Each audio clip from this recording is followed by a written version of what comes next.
prices, that this could crack the system. So I know there's been a lot of doom and gloom in the world, and I just want to highlight for folks, I'm actually optimistic. I believe that the very fact that this has come to light is a good thing, and I'm very optimistic about this. The truth I about think money it can be worked out. All right, now you've said a lot, Andy. First of all, let me review for our listeners that the way to get questions into Andy Schexnayder of Progressive Asset Management is by writing to DJ at kzyx.org. There you go, DJ at kzyx.org. kzyx.org. What did I say?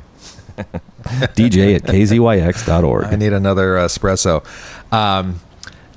Once again, we're broadcasting from the Ukiah studio, so we're not taking phone calls. We're in a remote location, so please use the web address. That's interesting. Ukiah is remote, but I don't know.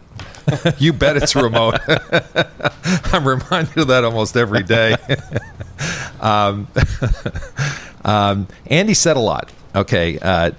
Basically, what we're sketching out here is there's a mechanism in the market called short selling, and it's perfectly legal. Most people make money in the market just by buying something, waiting for it to appreciate, go up in price, then they sell it. Buy low, sell high. Short selling is just the opposite. What you do is you borrow the shares, you sell them at a high price, you wait for it to drop on bad news, then you buy back your position and repay the stock loan. So, John, when did this change? I know that previously financial institutions couldn't have investment advisors also, but now that financial institutions have investment advisors, isn't that kind of a conflict of interest? Yes, it is. Let me just go back to the naked short selling. What Andy is talking about is being able to do these short sales without ever having to borrow the stock. Mm-hmm. And it's a market manipulation that has been perpetrated by the hedge funds, particularly the hedge funds of Wall Street. It's I would want to say these abuses are in the hundreds of billions of dollars. This David and Goliath scenario is playing out on Wall Street right now, where you have this one guy who's the CEO of this company, Overstock.com, which is kind of like eBay. They do a lot. They sell overstocks. His company was targeted by naked short sellers and by hedge funds. And they drove down the price of the stock to below its true value. So he sued them. And they fought and they fought and they fought, and they had the best Wall Street lawyers, and they had tons of money to fight to dismiss this suit. It's being litigated out of Marin County, I believe, out of the district court there.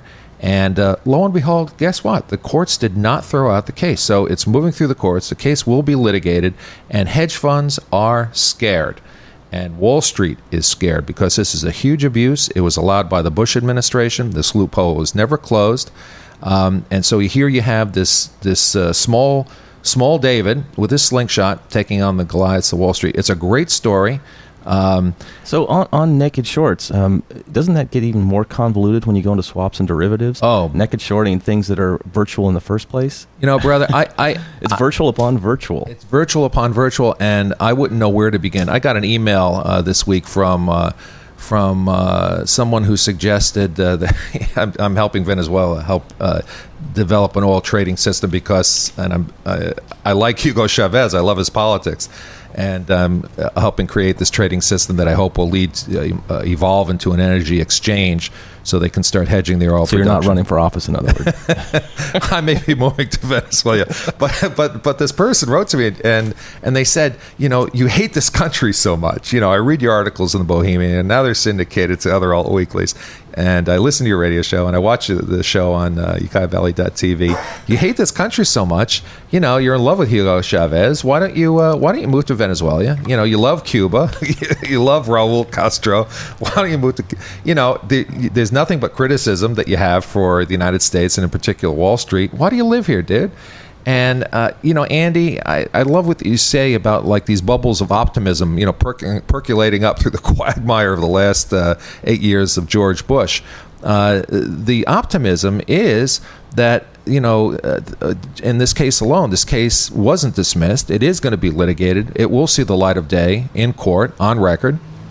It will probably result in huge reforms. You have an SEC commissioner who's moved forward with this. Reason for optimism, reason to stay in the United States for a little while longer. What do you think, Andy? I think so. And, that goes way beyond just this bit of information. But I'm noticing also that the internet has become this amazing portal for information. And I think if you look back at the story around naked short selling, it started in kind of the blogosphere.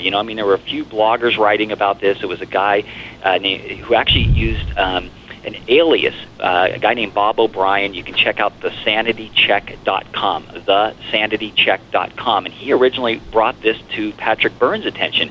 And Patrick Byrne gives a lot of credit to all the people, David Patch, that are out there, a lot of these guys, all kind of seeing different pieces of the puzzle.